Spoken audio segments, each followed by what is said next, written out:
Hello 11th, welcome to another tutorial.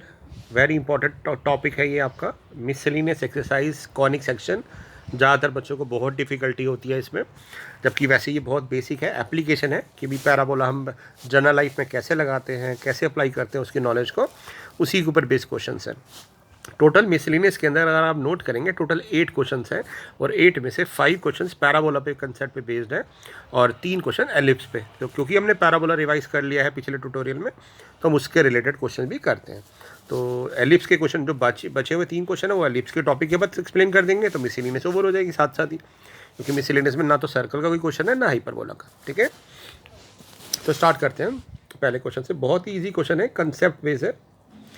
लिखा है यहाँ पे, if A parabolic reflector is 20 centimetre in diameter and 5 centimetre deep.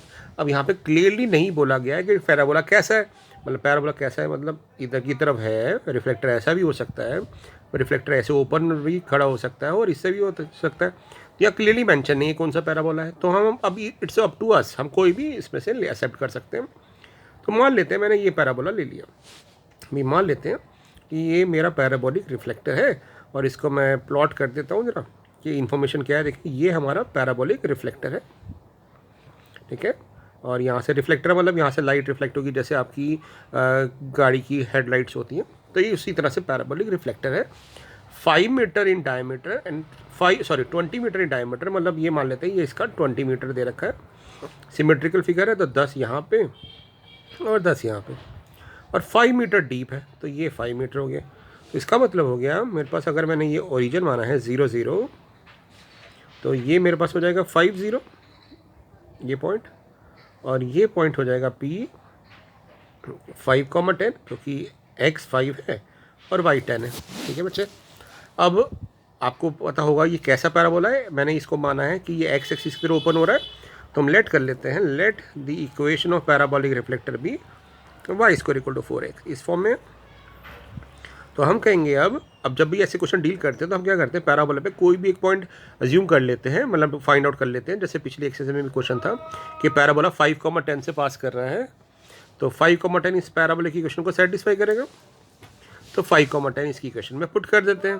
तो जैसे ही हम x की जगह 5 पुट करेंगे और y की जगह 10 पुट करेंगे, तो ये बन जाएगा 10 का स्क्वायर 100, ये बन जाएगा आपके पास 20 है, तो 20 है इक्वल टू 100, तो a की वैल्यू आ जाएगी हमारे पास 5।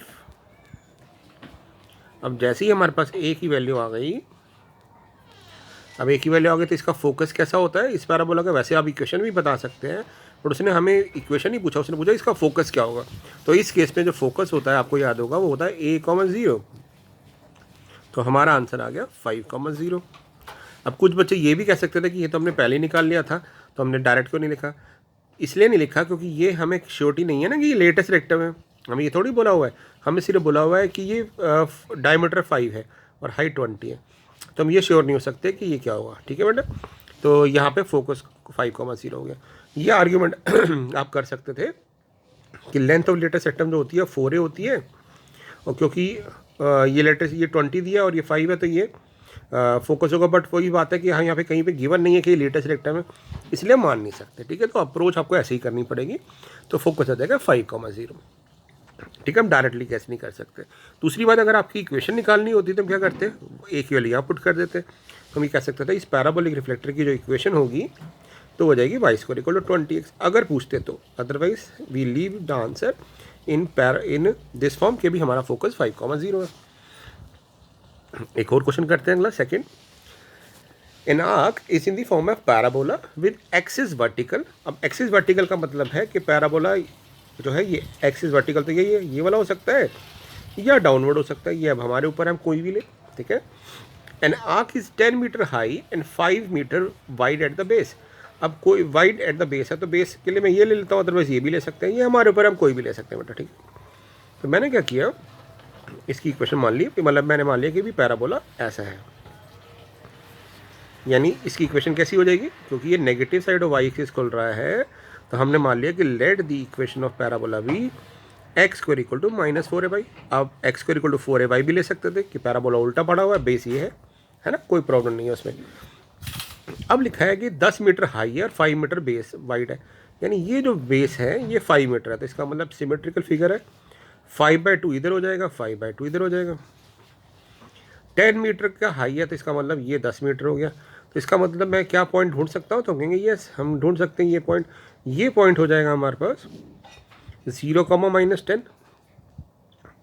ये पॉइंट हो जाएगा मेरे पास, ये पॉइंट पी पॉइंट क्या होगा, x 5/2 है ना, ये x 5/2 है हमारा, ये लेंथ 5/2 है और हाइट -10 है। तो फिर से जैसे पिछले क्वेश्चन में किया था हमने, हम कहेंगे ये जो पॉइंट है ये पैराबोला पे लाई कर रहा है, तो ये पैराबोला की क्वेश्चन को सेटिस्फाई करना चाहिए। तो हम यहाँ पे पुट कर देंगे x की जगह 5/2, तो 5/2 का स्क्वायर इक्वल टू -4a और -10, तो ये आ जाएगा 25/4 और इधर से आ जाएगा 40a। तो a की वैल्यू आ गई 25/160। आप इसको कट करना चाहो तो कट भी कर सकते हो। तो हमारे पास इक्वेशन ऑफ पैराबोला क्या आ जाएगी, हमारे पास इक्वेशन पैराबोला आ जाएगी x² इक्वल टू -4, a आ गया 25/160 इंटू वाई। अब ये कट रहा है 40 पे, ये 5 पे, ये 8 पे, तो यानी हमारे पास इक्वेशन ऑफ पैराबोला आ गई -5/8y। ठीक है, -5/8y, ये हमारे पास आंसर आ गया। बट हमें इक्वेशन नहीं निकालनी, अब हमें निकालना है कि how wide it is 2 metre from the vertex of the parabola. ये वर्टेक्स से 2 मीटर की दूरी पे कितना वाइड होगा, मतलब यहाँ से अगर ये डिस्टेंस 2 ले लें, ये 2 ले लें, तो ये वाइड कितना होगा, हमें ये बताना है। तो हम क्या करते हैं, इसको x मान लेते हैं, इधर भी x मान लेते हैं, तो ये पॉइंट ढूंढने की कोशिश करते हैं पहले q। तो q क्या होगा बच्चे, q हो जाएगा हमारे पास, q पॉइंट आ जाएगा, क्योंकि ये डिस्टेंस 2 है तो, और ये हाइट है और ये डिस्टेंस x है, तो हम कहेंगे ये पॉइंट हो जाएगा x, -2। ठीक है, अब हम कहेंगे भी x, -2 भी तो पैराबोला पे लाई कर रहा है, तो इसका मतलब x, -2 भी इस पैराबोला की इक्वेशन को सेटिस्फाई करेगा। तो अब ये x, -2 हम यहाँ पुट कर देंगे। तो जैसे हम x, -2 पुट करेंगे तो ये आ जाएगा x² equal to -5/8 into -2। Minus से माइनस कैंसिल आउट हो जाएगा, 2 से 8 कट गया 4, तो हमारे पास x आ गया, x² आ गया 5/4, x आ गया √5/2, और मैं 2 को ले जाऊँगा तो 2x मेरे पास डायरेक्टली आ गया, 2x की वैल्यू आ गई मेरे पास √5, और मेरे पास जो टोटल लेंथ थी आर की वो यही तो थी 2x, क्योंकि x इस साइड, x इस साइड। हमसे पूछा गया था how wide it is 2 metre from the vertex of the parabola.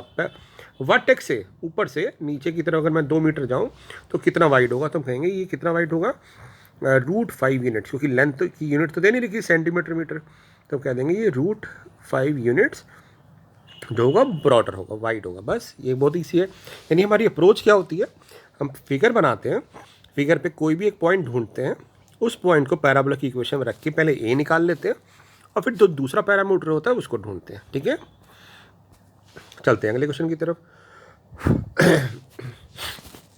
अभी देखते क्या है, यहाँ कह रहा है the cable of a uniformly loaded suspension bridge hang in the form of a parabola. एक ब्रिज है जो पैराबोला की फॉर्म में है इस तरह से, and the roadways which is horizontal and 100 metre long is supported by vertical wires. ये जो रोड है इसको ना ऐसे वायर्स के साथ सपोर्ट किया हुआ है, जैसे आपने देखा होगा ब्रिज में, दूसरी कंट्री में भी बड़े बड़े इस तरह से ब्रिज होते हैं। ठीक है, और वो कह रहा है कि the longest wire being is 30 metre and shortest wire is 60, यानी इसको ना सपोर्ट करा हुआ है वायर्स के साथ। तो जो लॉन्गेस्ट वायर है, ये रोड है आपकी, ये मान लेते हैं ये 100 मीटर की हॉरिजॉन्टल रोड है। तो मैं सिमेट्रिकल फिगर बनाने के लिए बोल देता हूँ, ये हो जाएगा मेरे पास 50 इधर, और इधर भी हो जाएगा 50, क्योंकि टोटल 100 मीटर की चौड़ी रोड है। और जिसमें वायर सपोर्ट कर रही है वो शॉर्टेस्ट वायर जो है वो 6 मीटर की है, छोटी सबसे, और सबसे बड़ी जो है वो 30 मीटर की वायर है। तो हमने ना क्या मान लिया कि भाई ये इसका मतलब है, ये हम मान लेते हैं ये वर्टिकल पैराबोला की फॉर्म है, और ये जो पॉइंट है ना इसको मैं ओरिजिन मान लेता हूँ। ठीक है ना, पी को। तो क्या मैं इस पैराबोला पे कहीं पे पॉइंट ढूंढ सकता हूँ, तो हम कहेंगे ढूंढ सकते हैं, बड़े इजीली ढूंढ सकते हैं। कैसे, देखो ये पहली बात हम क्या करेंगे, मान लेंगे भी पैराबोला की जो ये जो ब्रिज है इसकी इक्वेशन कैसी है, अपवर्ड पैराबोला है। तो हम लेट कर लेते हैं कि let the equation of the parabola be, या पैराबोलिक ब्रिज भी x² = 4ay, क्योंकि अपवर्ड खुल रहा है। अब बात करते हैं आगे। अब आप ध्यान से देखो, अगर ये टोटल 30 है तो यहाँ तक की लेंथ कितनी हो जाएगी, नीचे 6 माइनस कर देंगे क्योंकि ये 6 है तो ये भी 6 होगा, तो ये लेंथ ऊपर की आ जाएगी 24, ये 6 हो जाएगा। ठीक है बेटा, तो ये वाला जो पॉइंट है ये Q मैं ढूंढ सकता हूँ, हम कहेंगे ढूंढ सकते हैं कैसे, ये जो x की लेंथ है ये है 50, ये नहीं, तो x कोऑर्डिनेट हो गया 50 और y कोऑर्डिनेट हो गया ये हाइट, और ये हाइट है मेरे पास 24, तो यानी मैं कहूँगा कि 50, 24 तो पैराबोला पे लाई कर रहा है, तो यानी ये Q पॉइंट इसकी इक्वेशन को सेटिस्फाई करेगा। तो हम यहाँ पे x की जगह 50 पुट कर देंगे और y की जगह 24 पुट कर देंगे, तो इसको सॉल्व करते हैं तो ये आ जाएगा 2500 upon 4 into 24 equal to a। अब ये 4 से कट करेंगे तो 25 तो था ही, एक और 25 आ जाएगा, 100 कट किया, यानी a की वैल्यू आ गई है मेरे पास 625/24। अब मैं ये a की वैल्यू यहाँ पुट कर दूंगा, ठीक है, तो इक्वेशन क्या बन जाएगी, तो इक्वेशन ऑफ पैराबोला बन जाएगी x² इक्वल टू 4 से 24 कट जाएगा, 625/6 अप इंटू वाई, ये मेरे पास पैराबोला की इक्वेशन आ गई। अब वो क्या पूछ रहा है देखिए, अब वो कह रहा है कि find the length of the supporting wire attach to the roadways 18 metre from the middle, यानी अगर सेंटर से देखें, यहाँ से सेंटर पे जाते हैं तो सेंटर से 18 मीटर की डिस्टेंस पे, मान लेते हैं ये 18 मीटर है मेरे पास, इस डिस्टेंस पे जो वायर होगी उसकी लेंथ कितनी होगी ये हमें पता नहीं है। तो इतना तो हमें पता कि भाई यहाँ तक की लेंथ तो 6 है, अब ये लेंथ हमें नहीं पता ये ऊपर वाले पार्ट की, तो इसको मैं y मान लेता हूँ। ठीक है, तो y अगर मैंने इसको मान लिया और मैं कह दूंगा y निकालने के बाद कह दूंगा टोटल लेंथ मेरे पास जो आएगी ना वो टोटल लेंथ आ जाएगी 6 + y। तो इस पॉइंट को ये r पॉइंट लिख देते हैं, ये r पॉइंट, ये वाला पॉइंट r पॉइंट है। तो r के कोऑर्डिनेट क्या होंगे, तो हम कहेंगे x डिस्टेंस ये कितनी है, ये 18 है क्योंकि हमें 18 मीटर की दूरी पे चाहिए, और हाइट कितनी है, हम कहेंगे हाइट y है क्योंकि हमें तो ओरिजिन के ऊपर की देखनी होती है। अब आप कहोगे कि r 18, y भी तो इसको सेटिस्फाई करेगा, तो हम यहाँ पे हम पुट कर देते हैं 18, y, तो ये क्या आ जाएगा, x की जगह जब 18 पुट करोगे तो आ जाएगा 324 इक्वल टू 625/6 इंटू वाई। तो y यहाँ से आ जाएगा आपके पास बेटा 6 इंटू 324 अपॉन 625। तो समवेयर जो y आएगा ये आपका आ रहा है 3.1, कैलकुलेशन आप करके देख लेना, ये क्योंकि आ रहा है आपके पास 6 × 24 का 4, इसको काटना चाहो तो कटेगा तो है नहीं, अप्रॉक्सीमेटली है ना, तो 6 × 24 का 4 2 कैरी, 6 दूनी 12 2 14 का 4 1 कैरी 90। तो 90 मैंने इस तरह से हिसाब लगाया कि ये 6 का जो मल्टीपल होता है ट्रिपल वो 18 होता है, तो ये उससे थोड़ा सा ऊपर है, तो 18 से 600 ही आ गया है एक तरह से, तो 6.11 के हिसाब के अकॉर्डिंग आएगा, आप देख लेना। ठीक है, तो ये मेरे पास y आ गया, तो बट मेरे पास टोटल लेंथ कितनी थी इसकी, तो तुम कहेंगे टोटल जो हाइट है वो तो नीचे से देखनी है, नीचे तो हमारे पास 6 ऑलरेडी है, तो टोटल हाइट हो जाएगी 3 + 1.1 यानी 9.11 मीटर, यानी इस लेंथ की पूरी लेंथ हमारे पास 9.11 मीटर होगी। तो इस तरह से क्वेश्चन कर सकते हैं अगर आता है तो, है ना, तो ये एप्लीकेशन बेस्ड बन सकता है, हो सकता है इस पर केस स्टडी बन जाए कि भी पहले Q कोऑर्डिनेट बताओ, फिगर बना के बोल दें, P पॉइंट बताओ, R पॉइंट बताओ, इस तरह से। ठीक है, तो ये बहुत ईजी क्वेश्चन था बट समझ आना चाहिए, पहले एक बार प्रैक्टिस कर लेना इसकी आप। अब चलते हैं 6 क्वेश्चन की तरफ। 6 क्वेश्चन क्या है, कह रहे find the area of a triangle formed with the lines joining the vertex of the parabola x² equal to 12y। अभी कैसा पैराबोला है, ऑब्वियसली ये अपवर्ड खुलेगा क्योंकि x² इक्वल टू 12y है, y की पावर 1 है, तो हाँ ये अपवर्ड खुल गया। ठीक है, x² इक्वल टू 12y हो गया।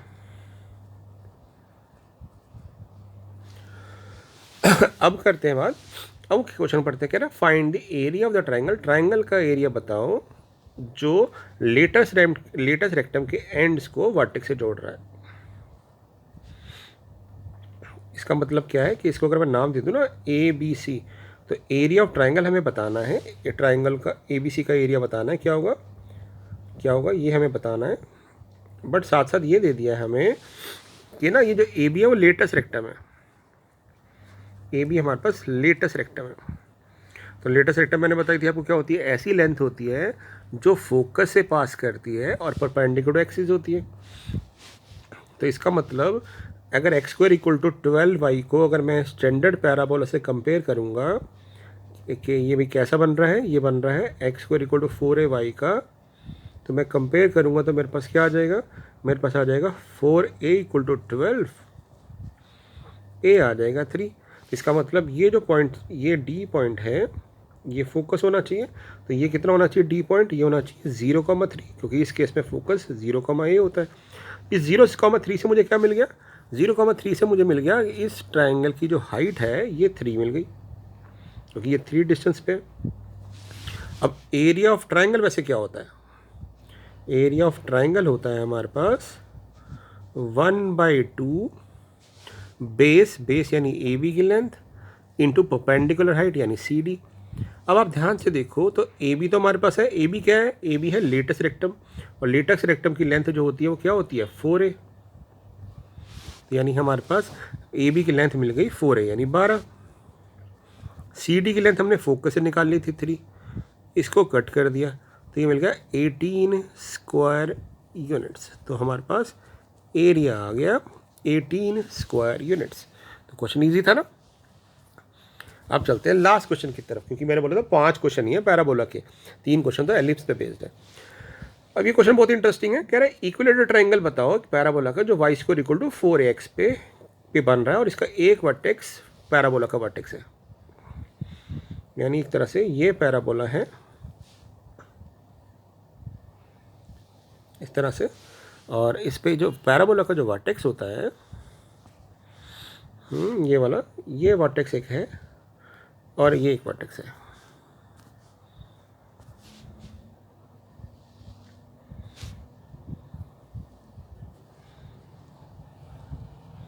ठीक है बेटा, ये वर्टेक्स है, यानी एक तो मिल गया 0 0। अब उसने ना सबसे इंपॉर्टेंट चीज़ है, उसने ये और कुछ नहीं बोला, जैसे पिछले केस में तो लेटेस्ट रेक्टम बोला था, बट उसने ये बोल दिया ये कि भी ये ट्राइंगल कौन सा है, इक्विलेटरल ट्राइंगल है। अब इस क्वेश्चन को आप 2 तरीके से कर सकते हो कि भाई पहले इक्विलेटरल ट्राइंगल की साइड मान लो, साइड मान लेते हैं इक्विलेटरल ट्राइंगल की P, तो ये भी P हो जाएगा, ये भी P हो जाएगा और ये पूरा P होगा, ये वाली लेंथ। तो P/2 ऊपर, क्योंकि सिमेट्रिकल फिगर है, P/2 नीचे। तो इस पॉइंट को मैं ढूंढ सकता हूँ क्या, ये वाला जो P पॉइंट है हम कहेंगे ढूंढ सकते हैं कैसे, लेंथ पे पहले मैं लेंथ निकाल लेता हूँ, मैं इसको ना नाम दे देता हूँ A B, इसको P रहने देते हैं अभी, इसको C। तो अब यहाँ पे पाइथागोरस थ्योरम लग रही है, ठीक है। तो पाइथागोरस थ्योरम अगर लग रही है, इसको 2 तरीके से बता सकता हूँ मैं, ठीक है ना। एक है पाइथागोरस थ्योरम लगा देते हैं, तो P स्क्वायर यानी perpendicular square plus base square equal to hypotenuse square. तो उस लॉजिक से हाइपोटेन्यूज मेरा P था, परपेंडिकुलर P/2 था और AC हमें नहीं पता, तो हमने जब AC को सॉल्व किया तो ये आ गया P square minus P square / 4। तो AC स्क्वायर आ गया मेरे पास 3P स्क्वायर / 4, तो AC आ गया मेरे पास √3P/2, यानी ये लेंथ मेरे पास आ गई √3P/2। अब जब ये आ गई तो मैं क्या B कोऑर्डिनेट ढूंढ सकता हूँ, तो कहेंगे यस कि इसकी x डिस्टेंस है, तो B के कोऑर्डिनेट आ जाएंगे मेरे पास √3P/2 कॉमा हाइट P/2। अब हम कहेंगे B कोऑर्डिनेट, तो पैराबोला पे लाई कर रहा है, तो पैराबोला की इक्वेशन को सेटिस्फाई करना चाहिए, यानी इस पॉइंट को हम पैराबोला की इक्वेशन में पुट कर देंगे। तो y की जगह P/2 पुट करेंगे, x की जगह √3P/2 पुट करेंगे, ठीक है। ये 2 से 2 कट जाएगा, P से P कट जाएगा, क्योंकि P 0 हो नहीं सकता, ट्राइंगल की साइड 0 नहीं हो सकती, चलिए कट कर देंगे। तो P की वैल्यू आ गई हमारे पास 4⁸, 8√3a। तो हमसे यही तो पूछा था कि लेंथ ऑफ साइड बताओ, तो हम कहेंगे लेंथ ऑफ साइड ये आ गई √8√3a, ठीक है ना। अगर ये भी हो सकता है यहाँ पे जनरल पैराबोला दे देते कोई भी y square equal to 8x, तो उसके इसमें आंसर फाइनाइट आता, मतलब यहाँ पे तो एक ही टर्म्स में आ रहा है, वो डायरेक्ट आता। अब P की वैल्यू आ गई और इसकी यूनिट्स लिख देंगे, हमें नहीं पता क्या है। अब एक तरीका ये आपने पाइथागोरस थ्योरम से किया ना, दूसरा तरीका ये भी हो सकता था, आप ये लेंथ ना निकाल के ना दूसरे तरीके से ऐसे भी कर सकते थे। मैं आपको सिर्फ हिंट दे देता हूँ कि ये देखो बेटा, ये पैराबोला हमने बनाया, ठीक है, ये हमने पैराबोला बनाया, ये हमारा ट्राइंगल था, मतलब मैं दूसरा ऑल्टरनेटिव बता रहा हूँ कि अगर आपको पाइथागोरस थ्योरम नहीं लगानी तो इसकी साइड P मान ली, इसकी साइड P मान ली, तो आप ये कह सकते थे कि ये इक्वल ट्रायंगल है तो ये पूरा 60 डिग्री एंगल होगा, तो ये 30 डिग्री होगा। तो 30 डिग्री होगा तो यहाँ पे आप ना ट्रिग्नोमेट्री लगा के अब ये भी हाई एक्स और वाई भी निकाल सकते हैं। ये एक्स ये वाई मान लेते हैं। तो ट्रिग्नोमेट्री अगर लगाएंगे तो साइन थीटा क्या हो जाता है, साइन 30 डिग्री हो जाएगा हमारे पास परपेंडिकुलर अपॉन हाइपोटेन्यूस, यानी ये 1/2 equal to y by p. तो वाई की वैल्यू आ जाती p/2। अब कॉस थीटा लगाते, कॉस 30 डिग्री लगाते तो आ जाता बेस अपॉन हाइपोटेन्यूस, ये है √3/2। तो यहाँ से x आ जाता √3p/2। और फिर आप कहते हैं ये जो पॉइंट है b, ये x, y है, तो हमारा x बन जाता √3p/2 और y बन जाता p/2। और फिर कहते हैं ये पॉइंट पैराबोला की इक्वेशन को सेटिस्फाई कर रहा है, तो सेम पिछले क्वेश्चन की तरह आपका आंसर आ जाता है। ठीक है बच्चे, तो इस तरह से हम ये कर सकते हैं। तो हमने सर्कल कर लिया, इसके सब पार्ट देखो क्या है। कॉनिक सेक्शन के सर्कल था, कंप्लीट हो चुका है, पैराबोला कंप्लीट हो चुका है। अब बचता है हमारे पास एलिप्स और हाइपरबोला, वो भी नेक्स्ट 2 क्लासेस में खत्म हो जाएगा, तो ये चैप्टर ओवर हो जाएगा। ठीक है, इसके बाद हम करेंगे 3D, देन स्टैट्स, और उसके बाद प्रोबेबिलिटी करने के बाद फिर मैं लिमिट्स रेडी कराऊंगा, क्योंकि लिमिट्स रिलेटेड 12 से रिलेटेड है, तो बिल्कुल आखिरी में करेंगे ताकि कनेक्टेड रहें हम। ठीक है बेटा, चलिए रिवाइज करिएगा इसको।